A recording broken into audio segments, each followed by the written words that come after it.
ini kita bisa dijelaskan sedikit terkait dengan harapan Bapak sendiri sebagai Kakanwil dalam pelaksanaan peringatan Hari Bakti di tahun ini, Pak? Ya, tentunya dengan adanya Hari Bakti Imigrasi yang ke-74 ini, kantor imigrasi baik di Ambon maupun di Tual bisa lebih mendekatkan diri kepada masyarakat, bisa memberikan pelayanan yang prima kepada masyarakat, dan tentunya bisa juga mengawal investasi yang ada di daerah Ambon maupun di Tual.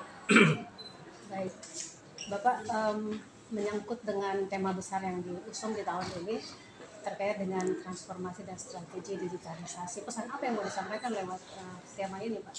Melalui IT, tentunya kita akan bisa melayani masyarakat dengan lebih baik dan lebih cepat dan lebih mudah dan lebih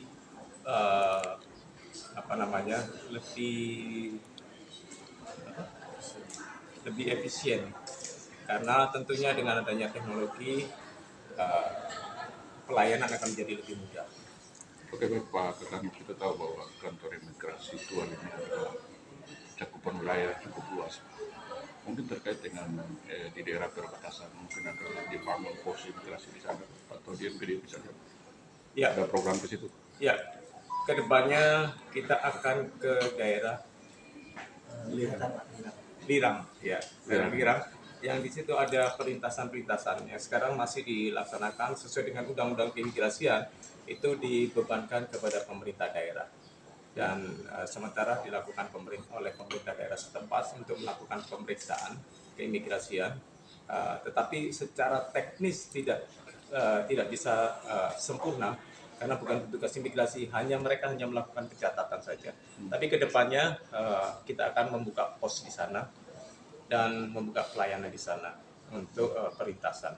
Tapi tentunya perlintasan ini tidak hanya sepihak dari pemerintah Indonesia saja, tapi dari pihak pemerintah Timur Timur itu tentunya harus ada kerjasama dan pembicaraan. Seperti di daerah perbatasan dengan Malaysia, di sana ada namanya Sosek Malindo, di mana perbincangan ataupun rapat-rapat yang berkenaan dengan perbatasan di situ dibicarakan secara intensif. Dan saya harap dengan adanya pos di daerah Lirang, tentunya pemerintah Timur Timur juga akan kita ajak kerjasama melalui pemerintah pusat. Itu artinya untuk wilayah entry point yang tadi Bapak jelaskan itu, digitalisasi juga pasti akan menyasar ke sana ya? Pasti. Tetapi kita juga melihat keadaan situasi sinyal di sana, karena bagaimanapun itu mempengaruhi alat-alat kita. Kalau tidak bisa terakomodir oleh internet atau fasilitas IT lainnya, tentunya tidak bisa. Tapi masih ada cara lain dengan cara manual.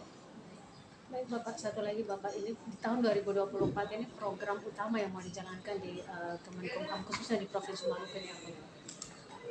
Di sini tentunya adalah pelayanan kepada masyarakat yang lebih baik lagi. Dan ini sudah dilakukan pada awal tahun, pemberian isi paspor kepada masyarakat yang ada di wilayah Provinsi Maluku. Tentunya sesuai dengan fungsi imigrasi juga tentang pengawasan orang asing, tentunya kita akan lebih mengedepankan pengawasan orang asing, karena di sini juga adanya daerah yang berbatasan dengan negara lain. Dan tentunya harus ada kerjasama dengan stakeholder, antara lain Bea Cukai, Kesbangpol, intelijen, dan yang lain-lain. Ya. Oke Pak, mungkin terkait dengan akomodasi putra daerah untuk bisa diakomodir tadi dalam sebutan Bapak tadi. Itu akomodasi putra daerah untuk bisa diakomodir masuk ikut pendidikan keimigrasian ini. Oh ya, tentunya kita sangat mengapresiasi setiap putra daerah yang akan ikut serta di dalam tugas pokok dan fungsi imigrasi, dan mereka-mereka yang akan mengikuti mendaftarkan diri ke Poltekkit. Tentunya kalau sudah persyaratan utama biasanya CAT. Itu syarat-syarat dasar. Kalau sudah lulus CAT, nanti lulus selanjutnya, dan tentunya kalau sudah memenuhi persyaratan sesuai dengan standar yang dikenakan oleh Poltekkit, tentunya kita akan mengambil. Oke, mungkin terakhir Pak, penilaian Bapak sendiri terkait dengan kinerja dari kantor imigrasi kelas 2 Tual ini selama ini. Saya nilai cukup baik Ya, dan mungkin sangat baik ya, karena dengan jangkauan wilayah yang sangat luas dan dalam bentuk transportasi yang amat minim untuk untuk kita.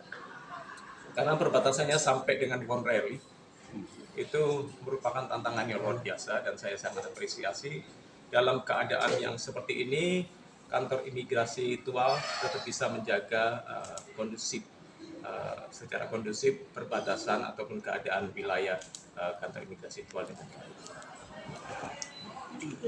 Baik, terima kasih Pak.